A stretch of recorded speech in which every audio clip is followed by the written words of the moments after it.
Baik, assalamualaikum warahmatullahi wabarakatuh. Perkenalkan, nama saya M Hendra dengan NIM 1062-113. Di sini saya akan menjelaskan makalah kelompok 2 dengan judul jelaskan penyidikan dan penyelidikan, kemudian tugas dan wewenangnya. Di sini saya akan menjelaskan apa itu penyelidikan. Penyelidikan adalah tahap awal dalam proses penegakan hukum yang dimana pihak berwenang seperti kepolisian atau lembaga investigasi lainnya mengumpulkan bukti dan informasi terkait dugaan pelanggaran hukum. Tujuan utama penyelidikan adalah untuk mengumpulkan cukup bukti dan informasi yang diperlukan untuk menentukan apakah suatu kasus memenuhi syarat untuk diambil ke tahap penyelidikan lebih lanjut. Kemudian dalam penyelidikan, pihak berwenang dapat melakukan wawancara dengan saksi-saksi, mengumpulkan barang bukti, merekam pernyataan, dan melakukan tindak investigasi untuk mendapatkan pemahaman yang lebih baik tentang apa yang terjadi dalam kasus tersebut. Kemudian yaitu penyidikan.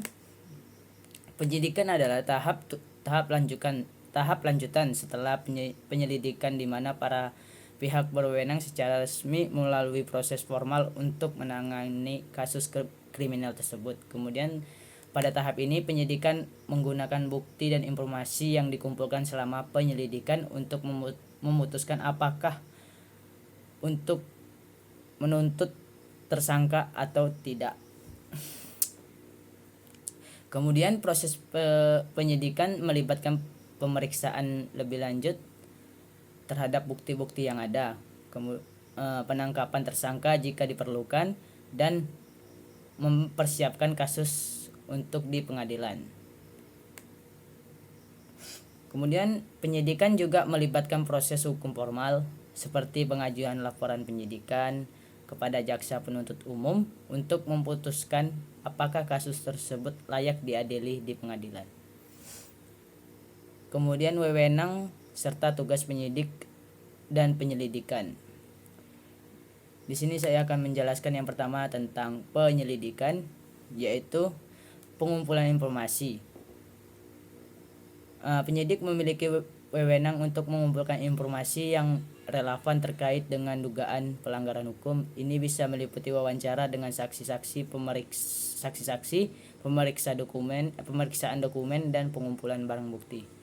Kemudian pengambilan keterangan. Menurut mereka dapat meminta keterangan dari saksi-saksi termasuk tersangka dan korban, serta merekam pernyataan yang diberikan. Kemudian penyelidikan lapangan.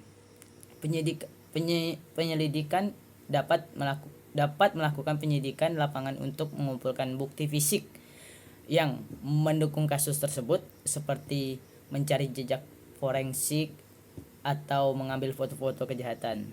Kemudian pemantauan. Dalam beberapa kasus, penyidik juga dapat memiliki wewenang untuk melakukan pemantauan terhadap individu ataupun tempat tertentu ataupun tempat yang telah terjadi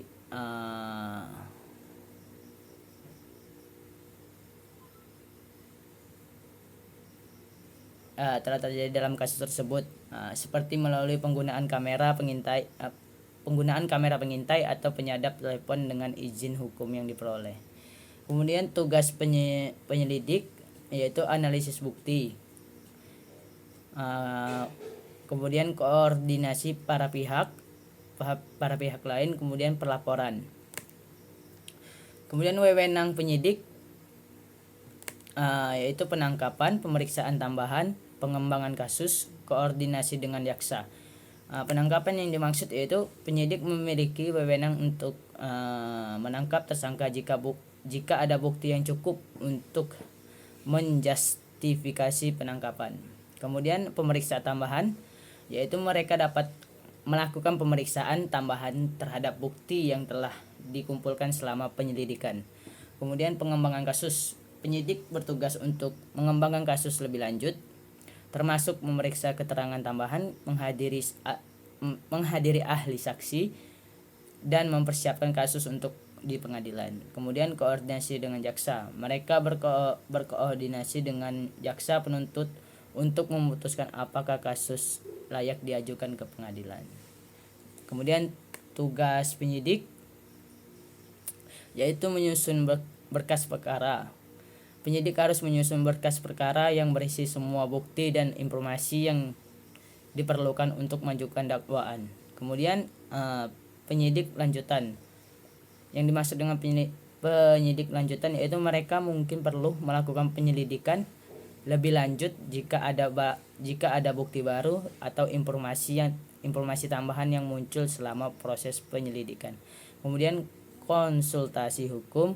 Penyidik bisa berkonsultasi dengan jaksa, penuntut atau petugas hukum lainnya untuk memeriksa proses penyidik berjalan sesuai dengan hukum yang berlaku. Sekian dari pemaparan kelompok 2. Saya akhiri dengan wassalamualaikum warahmatullahi wabarakatuh.